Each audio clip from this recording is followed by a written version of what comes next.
Circuit ले लें तो बेसिक सर्किट में कनेक्टिंग वायर होते हैं और बल्ब होता है, और एक जो सबसे इंपॉर्टेंट चीज होती है सेल होता है। सेल का वोल्टेज उस पर लिखा होता है। सेल के अंदर केमिकल्स होते हैं, वो केमिकल्स से केमिकल एनर्जी प्रोड्यूस होती है, केमिकल एनर्जी से इलेक्ट्रिकल एनर्जी, है ना, केमिकल एनर्जी से इलेक्ट्रिक एनर्जी में कन्वर्जन होता है। वो इलेक्ट्रिक एनर्जी इलेक्ट्रॉन्स को मिलती है। ठीक है, सेल के अंदर पॉजिटिव और नेगेटिव दोनों तरह के चार्जेस होते हैं। आई थिंक तुमने इलेक्ट्रोकेमिस्ट्री में शायद सेल के बारे में पढ़ा हो, इलेक्ट्रोकेमिकल सेल के बारे में पढ़ा हो, तो मगर आप इलेक्ट्रोकेमिकल सेल यूज नहीं करते हैं, ये सॉलिड इसमें, है ना, निकल कैडमियम या लाइक दिस, उस तरह के सेल्स होते हैं। खैर, इनका काम होता है केमिकल एनर्जी को इलेक्ट्रिकल एनर्जी में कन्वर्ट करना। तो इसको एक हम छोटे से एग्जाम्पल से समझ सकते हैं, और ये बहुत काम आएगा आगे। इस तरह का एग्जाम्पल, ये एक पार्क है, और पार्क में बहुत सारे बच्चे, है ना, इस स्लाइड में स्लाइड कर रहे हैं। यहाँ पे एक ये देखो बड़ा सा आदमी खड़ा है नीले हाथ वाला, ये एक्चुअली में सेल है, और ये छोटे छोटे बच्चे इलेक्ट्रॉन है। सेल, जब बच्चा उसके पास आता है तो सेल उस बच्चे को एनर्जी देता है, अपनी केमिकल एनर्जी। ऑब्वियसली उसके पास केमिकल एनर्जी होगी, और इस आदमी के पास जो रियल में आदमी होगा उसके अंदर बायो मैकेनिकल एनर्जी होगी ना, उसके अंदर भी केमिकल रिएक्शंस होती है, वो भी केमिकल ही होता है। हमारी बॉडी के अंदर भी तो केमिकल रिएक्शंस होती है, उसी से एनर्जी मिलती है। तो वो भी केमिकल एनर्जी, इस बच्चे को इलेक्ट्रॉन समझो।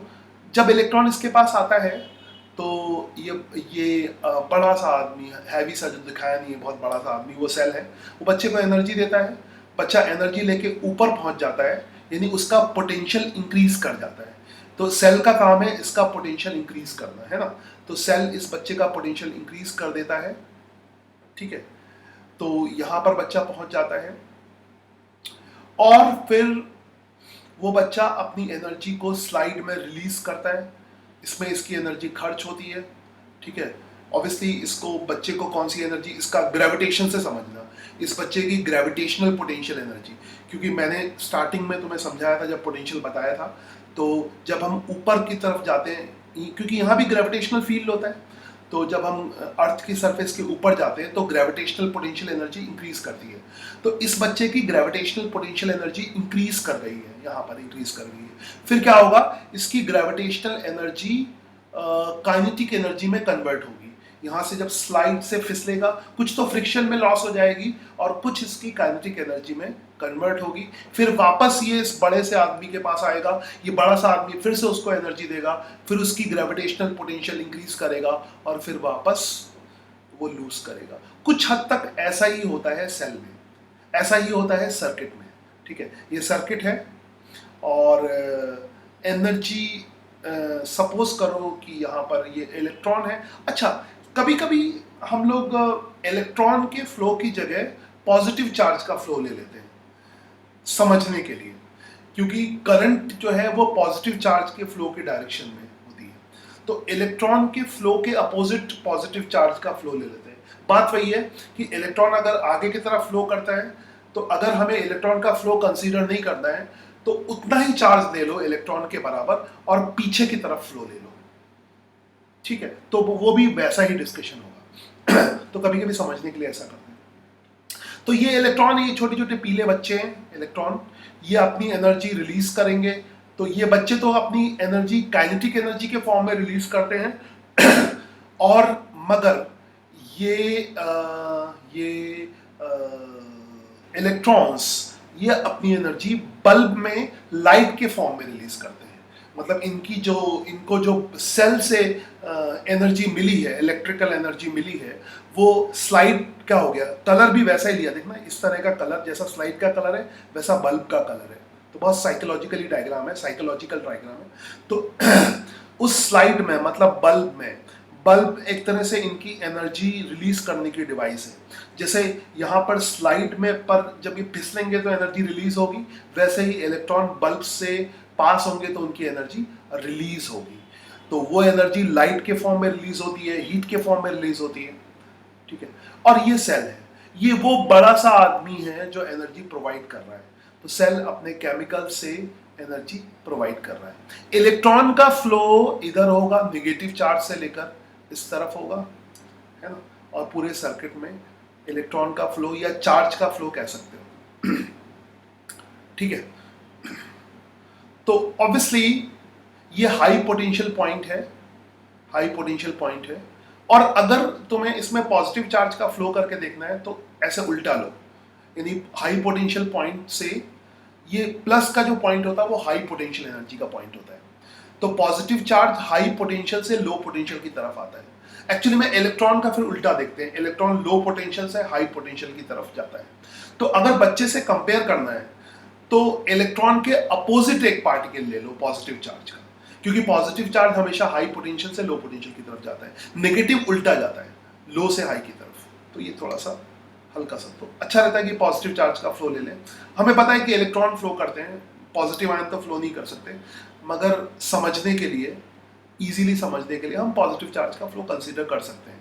मगर तब इलेक्ट्रॉन का फ्लो फिर कंसीडर मत करना, दोनों चीजें एक साथ मत करना, क्योंकि यहां पर सिर्फ इलेक्ट्रॉन फ्लो कर रहे हैं, पॉजिटिव चार्ज फ्लो नहीं कर रहा है। तो अगर इलेक्ट्रॉन के फ्लो से नहीं समझना है तो पॉजिटिव चार्ज के फ्लो से समझ लो उल्टी डायरेक्शन में, वो सिर्फ समझने के लिए है। मगर जब हम कोई केमिकल लेते हैं तो उसमें पॉजिटिव आयन भी होते हैं, नेगेटिव आयन भी होते हैं, वहां पर दोनों फ्लो करते हैं, यहां पर सिर्फ इलेक्ट्रॉन फ्लो करेगा। ठीक है, समझने के लिए, इजीली समझने के लिए इलेक्ट्रॉन के फ्लो के अपोजिट पॉजिटिव चार्ज का फ्लो लेते हैं, वो समझ में अच्छी तरह से आता है, क्योंकि पॉजिटिव चार्ज हाई पोटेंशियल से लो पोटेंशियल की तरफ फ्लो करता है। ठीक है, पॉजिटिव चार्ज, और इलेक्ट्रॉन फिर लो से हाई की तरफ फ्लो करेगा, ये ध्यान रखना। तो ये हाई पोटेंशियल पॉइंट है ये, और इलेक्ट्रिक करंट पॉजिटिव चार्ज के फ्लो के डायरेक्शन में होती है। तो ये हाई पोटेंशियल पॉइंट है, ये लो पोटेंशियल पॉइंट है। तो यहां पर पॉजिटिव चार्ज का फ्लो किधर होगा, हाई पोटेंशियल। तो इसको बच्चे से कंपेयर कर सकते हो। तो पॉजिटिव चार्ज का फ्लो हाई पोटेंशियल से लो पोटेंशियल की तरफ फ्लो होगा, और पॉजिटिव चार्ज का फ्लो ही इलेक्ट्रिक करंट होता है, rate of flow of positive charge. तो इलेक्ट्रिक करंट ऐसे फ्लो करेगी। ठीक है, I hope you got it. तो जस्ट एक बेसिक सर्किट तुम इससे समझ लो, बेसिक करंट ऐसे फ्लो करे, दिख रहा है, थोड़ा सा चलाया तो करंट इस तरह से बच्चे की तरह फ्लो करे। Just remember this properly. तो this is high potential point यहां पर हो गया, ये लो पोटेंशियल पॉइंट हो गया। पॉजिटिव चार्ज हाई पोटेंशियल से लो पोटेंशियल की तरफ आ रहे हैं, है ना। वही हाई पोटेंशियल एनर्जी, यहां पर वैसे ही इलेक्ट्रिकल पोटेंशियल एनर्जी होगी, तो हाई इलेक्ट्रिकल पोटेंशियल एनर्जी, लो, और एनर्जी रिलीज कर रही है, यहां पे एनर्जी रिलीज हो रही है। वो किस फॉर्म में रिलीज हो रही है, हीट और लाइट के फॉर्म में। लाइट चमकेगा और हीट और लाइट के फॉर्म में ऐसे एनर्जी का रिलीज हो। आई hope you got it, this is all this.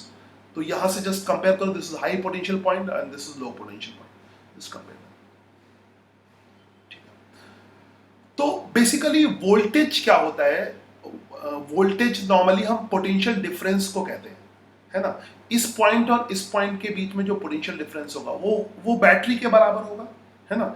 ये पॉइंट, और पोटेंशियल का मतलब होता है एनर्जी, यानी इस पॉइंट की एनर्जी, पोटेंशियल का मतलब है 1 कूलाम की एनर्जी, सिंपल सी बात है ना। 1 कूलाम ले रहे हो तो अगर 5 कूलाम होगा तो उससे मल्टीप्लाई कर लेना। ठीक है, तो ये 1 कूलाम, पोटेंशियल मतलब 1 कूलाम। तो यहां पर लो पोटेंशियल एनर्जी है, यहां पे अगर जीरो, अक्सर हम यहां पे जीरो मान लेते हैं, तो यहां पे जीरो मानोगे। अगर 1 कूलाम चार्ज है तुम्हारे पास, यहां पे अगर जीरो पोटेंशियल एनर्जी है तो यहां पे 1.5 पोटेंशियल एनर्जी, 1.5 जूल की पोटेंशियल एनर्जी होगी, जूल पर कूलाम पोटेंशियल होता है। तो यहां पे 1.5, ये हाई पोटेंशियल पॉइंट है 1.5 जूल का। ठीक है, तो दैट इज 1.1 कूलाम की जो एनर्जी होती है, 1 कूलाम की एनर्जी, उसी को हम पोटेंशियल कहते हैं। तो 1 कूलाम की अगर यहां से यहां 1 कूलाम जाता है, सपोज करो यहां से यहां, तो उसकी एनर्जी 1.5 जूल बढ़ जाएगी, उसको 1.5 जूल मिल जाएगी। अब वो फिर रिलीज करेगा, यहां पे रिलीज करेगा। ठीक है, तो जस्ट रिमेंबर पोटेंशियल का फॉर्मूला, इसको पोटेंशियल डिफरेंस कहते हैं। एक्चुअली में ये नेगेटिव सेल की नेगेटिव साइड और पॉजिटिव साइड के बीच का पोटेंशियल डिफरेंस है। एक बात यहां पर बहुत इंपॉर्टेंट है कि ये जो चार्ज है ये कनेक्टिंग वायर में एनर्जी लूज नहीं करता है। प्रैक्टिकली ऐसा नहीं होता है, प्रैक्टिकली कनेक्टिंग वायर में भी थोड़ी सी एनर्जी का लॉस होता है, मगर हम कंसीडर नहीं करते, क्योंकि जितना भी कनेक्टिंग, जो नॉर्मल घर में कनेक्टिंग वायर लगे होते हैं उनमें से बहुत कम एनर्जी लॉस होती है ना, पतले पतले वायर होते हैं, तो उनमें एनर्जी का लॉस बहुत कम होता है। अभी हम रेजिस्टेंस के बारे में पढ़ेंगे, उससे भी समझेंगे कि ये लॉस कम क्यों होता है, वो रेजिस्टेंस में समझ में आएगा। एक्चुअली में उनका रेजिस्टेंस बहुत कम होता है, वो टॉपिक हम अलग से लेंगे। मगर फिलहाल जो चार्ज है वो कनेक्टिंग वायर में एनर्जी रिलीज नहीं करते। तो तुम जब तुम्हारे घर में इलेक्ट्रिसिटी फ्लो करती है तो बल्ब चमकता है ना। कनेक्टिंग वायर में कुछ भी नहीं होता है। कनेक्टिंग वायर ना तो हीटअप होता है ना उससे लाइट निकलती है। तो कनेक्टिंग वायर में यू कैन एज्यूम कि एनर्जी का लॉस नेग्लिजिबल होता है। तो अगर इस चैप्टर को समझना है तो थोड़ा सा प्रैक्टिकल की तरफ जाओ, प्रैक्टिकल से लिंक हो। याद रखो ये चैप्टर थियोरेटिकल तुम्हें बहुत समझ में नहीं आएगा। तो इलेक्ट्रिसिटी के प्रैक्टिकल अगर तुम्हारे पास तुमने बचपन में कुछ किए हो, थोड़ी बहुत इलेक्ट्रिकल डिवाइस अगर हो सके तो इलेक्ट्रिक किट अगर मिलती है वो देख लो, है ना। थोड़े से स्कूल में भी प्रैक्टिकल है, मगर कुछ बेसिक प्रैक्टिकल अगर घर पे करोगे, समझोगे। अगर बचपन में नहीं किए हैं तो छोटी क्लासेस में करना चाहिए। नहीं किए हैं तो अभी करके देखो। तो जितना इसको प्रैक्टिकली समझोगे ना उतना अच्छा समझ में आएगा। तो इस चैप्टर को रटने की कोशिश बिल्कुल मत करना, just try to understand practically. खैर नाउ, तो इस बल्ब में एनर्जी का लॉस होगा, कनेक्टिंग वायर में एनर्जी का लॉस बिल्कुल नहीं होगा। There is no loss of energy in connecting wire. I hope you got it. This is high potential point, low potential point, और ये कंपैरिजन हमेशा दिमाग में बैठ जाना चाहिए। जो यहाँ पर हाई एक्चुअली में जितना पोटेंशियल यहाँ पर होगा 1 कूलम 1.5 वोल्ट, यहाँ से यहाँ तक पोटेंशियल एनर्जी चेंज नहीं होगी क्योंकि लॉस नहीं हो रही इसलिए चेंज नहीं होगी, है ना। यहाँ पर फिर आके चेंज होगी। यहाँ पर ये पूरी इस बल्ब में पूरी रिलीज होगी। जैसे यहाँ पर सपोज करो 1.5 जूल की एनर्जी, जूल पर कूलम, है ना। यहाँ पे मतलब सपोज करो किसी बच्चे के पास कोई बच्चा मतलब प्रोटॉन इलेक्ट्रॉन के अपोजिट कोई चार्ज हो गया, पॉजिट्रॉन होता है मान लो, तो यहाँ पर उस बच्चे की एनर्जी 0 है। इस बल्ब ने उसको 1.5 जूल की एनर्जी दे दी, यहाँ पर 1.5 जूल रही, यानी यहाँ पर पोटेंशियल कितना हो गया 1.5 वोल्ट। यहाँ पर फिर यहाँ से यहाँ खर्च नहीं होगी, यहाँ पे 1.5 रहेगी, खर्च नहीं हो रही है, खर्च नहीं हो रही है, खर्च नहीं हो रही है, यहाँ भी खर्च नहीं हो रही है, यहाँ भी खर्च नहीं हो रही है, यहाँ पे खर्च होगी। 1.5 से फिर 0 हो जाएगी, फिर ये यहाँ पे आएगा, यहाँ पे 0 रहेगी, 0 रहेगी, 0 रहेगी, फिर यहाँ से मिलेगी, यहाँ से इसको क्रॉस करेगा, ये सेल के पास आ जाएगा, सेल उसको फिर से ये बड़ा आदमी फिर उसको एनर्जी देगा 1.5 वोल्ट, फिर वो लॉस करेगा। ये ऐसी बेसिक प्रोसेस सर्किट में चलती रहती है। I think you got it and understand this topic practically, most practical topic है। I hope you got it. ठीक है, तो ये कंपैरिजन बहुत इंटरेस्टिंग है, इसको दिमाग में रखोगे। इलेक्ट्रिक करंट पॉजिटिव चार्ज के फ्लो की डायरेक्शन में होती है, इलेक्ट्रिक करंट पॉजिटिव चार्ज के फ्लो की डायरेक्शन में होती है। और पोटेंशियल को मैं पहले ये भी समझा चुका हूँ, वर्क डन के बराबर होता है ना। जो वर्क डन इस चार्ज को फ्लो कराने में जो वर्क डन होता है, work done per coulomb is potential, work done per coulomb is potential, simple. Work done and work done is potential energy. I hope you got it properly. ठीक है, और ये बेसिक